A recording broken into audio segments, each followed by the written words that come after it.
Doctor Ambedkar प्रबुद्ध समिति गाजियाबाद पंजीकरण, ये हमारी कमेटी के लोग जगवीर सिंह जी अध्यक्ष जी हैं और इनकी पूरी टीम, जगवीर सिंह जी, डॉक्टर साहब पूरन सिंह जी, जयप्रकाश जी, चंद्रपाल सिंह जी, एडवोकेट हर प्रसाद चांचल जी, परमानंद गौतम जी, कैलाश गौतम जी, वृंदावन बाबू जी, रतनलाल जी, सुनील प्रधान जी, प्रेमचंद मौर्य जी, एडवोकेट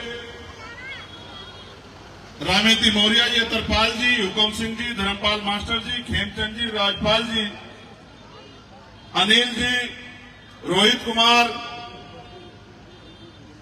गुरचरण जी, जितेंद्र कुमार, एडवोकेट करणपाल सिंह जी, संजीव गौतम जी, पन्नालाल जी, प्रेम सिंह जी फौजी, विजय लक्ष्मी बोध जी, सरोज गौतम जी, शीला गौतम जी, ममता बोध जी, यासिका गौतम जी, मैं अपने इस पूरे परिवार का इस विश्वास के लिए बहुत बहुत धन्यवाद करता हूं।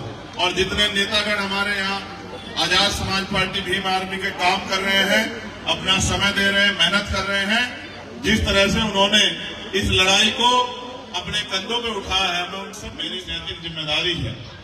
ये चुनाव है, चुनाव 5 साल में विधानसभा के और 5 साल में लोकसभा का अवसर आता है, लेकिन गाजियाबाद के साथियों के लिए अच्छा है कि उनके पास ये अवसर 2 साल के बाद ही आ गया, वरना वो तो 5 साल बाद 27 में ही अपने वोट का प्रयोग करते।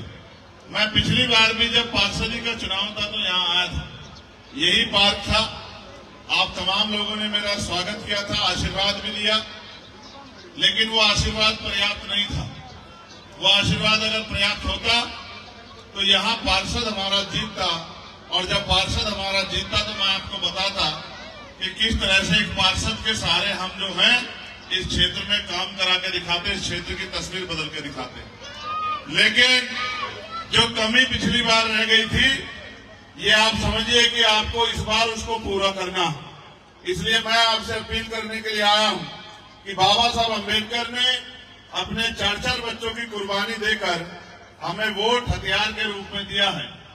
जिस तरह शिक्षा हमारा हथियार है, उस तरह वोट भी हमारा हथियार है, और दोनों ही हथियारों पे सरकार की ताकत लगी है कि दोनों हथियार कमजोर हो जाएं। जहां जानबूझ के शिक्षा को बाजारीकरण करके, निजीकरण करके गरीबों की पहुंच से दूर किया जा रहा है, आप महसूस करके देखिए, अगर बाबा साहब अम्बेडकर ना पढ़ते, अगर चंद्रशेखर आजाद ना पढ़ता, तो क्या आज अपनी बात को दमदारी से पार्लियामेंट में रख पाता? क्या पार्लियामेंट में आपके हकों की लड़ाई लड़ पाता? क्या जो अभी 3 दिन पहले मैंने सरकार पूछा इस निकम्मी सरकार से कि SC, ST, OBC और मुस्लिम कितने कर्मचारियों को कहां पोस्टिंग दी है, क्या इसका जवाब मांग पाता? ये तो धन्यवाद तो आप और मैं सब लोग मिलकर धन्यवाद देते हैं डॉक्टर बाबा साहब अम्बेडकर का, जिन्होंने अपने 4 बच्चे कुर्बान करके और हमें ये ताकत दिया, अवसर दिया कि हम भी इस भारत में सम्मान की जिंदगी प्राप्त कर सके।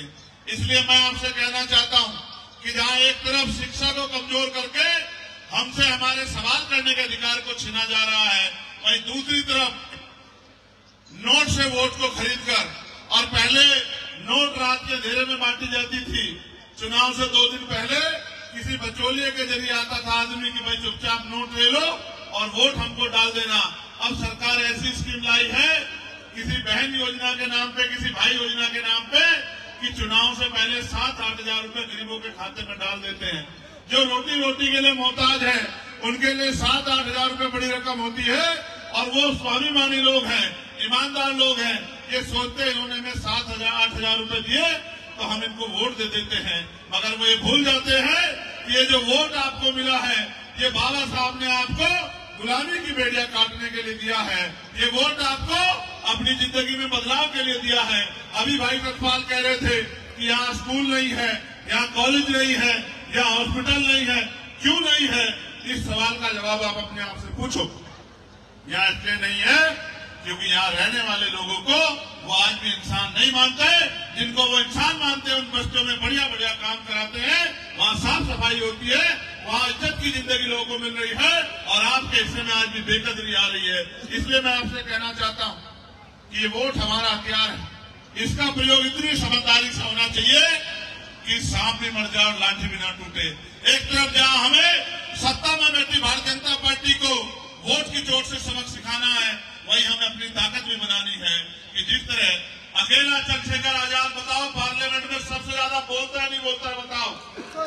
चाहे पुरानी पेंशन का मामला हो, चाहे पीआरडी के जवानों का मामला हो, चाहे पुलिस के जवानों का मामला हो, चाहे मजदूरों की न्यूनतम वेतन का मामला हो, जो मैंने 29 जुलाई को उठाया था और उसके बाद सरकार को 783 रुपए न्यूनतम वेतन करना पड़ा, चाहे आशा आंगनबाड़ी वर्करों के वेतन वृद्धि का मामला हो, चाहे भोजन माता के वेतन वृद्धि का मामला हो, चाहे ग्राम रोजगार सेवक चौकीदार के वेतन वृद्धि का मामला हो, चाहे पढ़े लिखे नौजवान के बेरोजगारी का मामला हो। आज ही मैंने सवाल पूछा है कि 1,42,000 वैकेंसी है टीचरों की, पढ़े लिखे बच्चे बेरोजगार घूम रहे हैं, उनको नौकरी रोजगार क्यों नहीं देती सरकार? 69,000 शिक्षक भर्ती में पिछड़े दलित वर्ग के बच्चों के साथ घोटाला करके 20,000 पदों को लूटने का काम किया, तो न्याय क्यों नहीं करती सरकार? और महिलाएं, जहां महिलाओं पे आज जुल्म ज्यादती हो रही है, जहां महिलाएं जो है आज बेबस लाचार है, न सुरक्षा है न संरक्षण है, मैं आपको विश्वास दिलाता हूं धीरे धीरे ताकत बढ़ेगी। अभी आपका चंद्रशेखर एक छोटे पौधे की तरह है, धीरे धीरे आपके संरक्षण में वो पौधा बड़ा होगा। और मैं आपको विश्वास दिलाता हूं जिस दिन आपके आशीर्वाद से और वोट की ताकत से वो ताकतवर हो गया, फिर मैं लिख के देता हूं कि किसी महिला को घर पे परेशान नहीं होना पड़ेगा, उनको कुटीर उद्योग लगा के घर पे रोजगार देने का काम हम लोग करेंगे। इस बात की भी मैं आपको वचन देता हूं। हम तो कोशिश कर रहे हैं कि महापुरुषों के सपने को आगे बढ़ाने के लिए अपने जीवन का जो भी योगदान हो सकता है उसको दो। और आज ये भी जानते हो, इस कड़ी में जब मैं पिछली बार आया था तब ये हालत नहीं थी, लेकिन आपको पता है उसके बाद मुझे गोली भी खानी पड़ी। 4 गोली मेरे ऊपर चलाई गई और उसको चलाने का एकमात्र मकसद था, क्योंकि वो जानते हैं कि ये बाबा साहब अम्बेडकर और काशीराम साहब के सपनों पे काम करने वाला ईमानदार सिपाही है। अगर इसको ऐसे नहीं रोक सकते, इसको खरीद नहीं सकते, तो इसको जान से मार दो। मैं मानता हूं कि जब तक मेरी माँ बहनों का आशीर्वाद और मेरे बड़ों का हाथ मेरे सर पे है, जब तक ईमानदारी से हम लोग काम कर रहे हैं, इन गोलियों से कुछ नहीं होने वाला। जब तक आपका आशीर्वाद मेरे साथ रहेगा, मैं आपको विश्वास दिलाता हूं कि आपने हमेशा मुझे ताकत दी है।